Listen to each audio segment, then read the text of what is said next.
इसमें आपने पढ़ा, सुनना बड़े ध्यान से, मेंडलीय विकार का विस्तार से वर्णन कीजिए। पढ़ लिया आपने। अब मान लीजिए तुमने मेंडल तो पढ़ लिया, लेकिन मेंडल के बाद क्या लिखा हुआ ये आपने नोटिस नहीं किया पेपर में। अब हमको करना क्या होता है, अब जो हो गया इसमें हम बदलाव नहीं कर सकते और इसकी टेंशन लेनी भी नहीं, क्योंकि जो हो चुका उसमें हम नहीं कर सकते। अब जो आने वाला है उसमें बदलाव कर सकते हैं। यहाँ लिखा हुआ है describe Mendelian disorder in detail. Disorder का मतलब होता है बीमारी। डिसऑर्डर का मतलब बीमारी होता है कि मेंडली विकार का मतलब है कोई बीमारी का नाम बता दो, हीमोफीलिया वर्नाता या कुछ भी बीमारी का नाम बता दो। लेकिन आपने मेंडली देखने के बाद में मेंडल के नियम समझ लिए होंगे और तो मेंडल के नियम छाप आए होंगे, यही हुआ है ना। और मैं बार बार यहाँ पर जब तुम लाइव थे तो मैंने एक बात खुद से बोली थी कि जब तक प्रश्न ना समझो तब तक आंसर मत लिखना।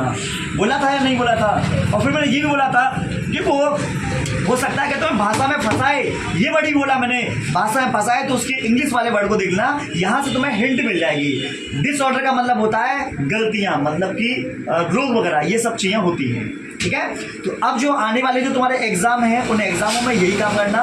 देखो मैं जानता हूँ कि तुम कितना भी कैसे भी करके आए होंगे, फिर भी तुमने थ्योरी तो लिखी होगी ना। अगर तुमने थ्योरी लिखी है तो फिर भी आप 80+ तो है, रास्ते में नहीं। और यकीन मानिए कि हमको क्या काम करना है, फ्यूचर के लिए बता रहा हूँ मैं। अभी आपके इंग्लिश का पेपर है, फिजिक्स का है, केमिस्ट्री का है, प्रश्न को एक एक समझो और वो कहना क्या चाह रहा है। देखो जैसे कि हमारे देखा है विभिन्न सहायक जन प्रौद्योगिकी का वर्णन, मतलब हमें समझ में आ गया कि वो सहायता करनी है। जिन माता पिताओं के बच्चे नहीं होते उनमें सहायता करेंगे कुछ तकनीकों के द्वारा।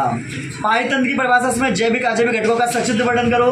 तो इसमें जैविक घटक क्या था, पेड़ पौधे, जीव जंतु, सूक्ष्म जीव, ये थे। अजैव घटक मैंने बताया था वर्षा, भूमि, जल, प्रकाश, ये सब थे। तो जैव और अजैव घटक का आपस में संबंध जो होता है उसी को हम इकोसिस्टम या पारितंत्र बोल देते हैं। देखो ये इकोसिस्टम। पारितंत्र नहीं समझ आ रहा तो तुरंत इसका समझ लो, मैंने बताया था कि इकोसिस्टम शब्द टेंसली द्वारा दिया गया था, ठीक है। इकोलॉजी जो शब्द था वो किसके द्वारा दिया गया था, रेटर के द्वारा दिया गया था। भारतीय पारिस्थितिक संघ के तंत्र हमारे रामदेव मिश्रा थे। तो हमें क्या काम करना होता है, एक एक चीजों को समझना होता है, क्योंकि ये पेपर है, ये मेन पेपर है। यहाँ तुम कैसा भी कर रहे हो, मैं जानता हूँ तुम यहाँ बढ़िया कर देते हो, लेकिन वहां पर जाने के बाद में सर्वर को पता नहीं कौन सा शैतान बैठ जाता है और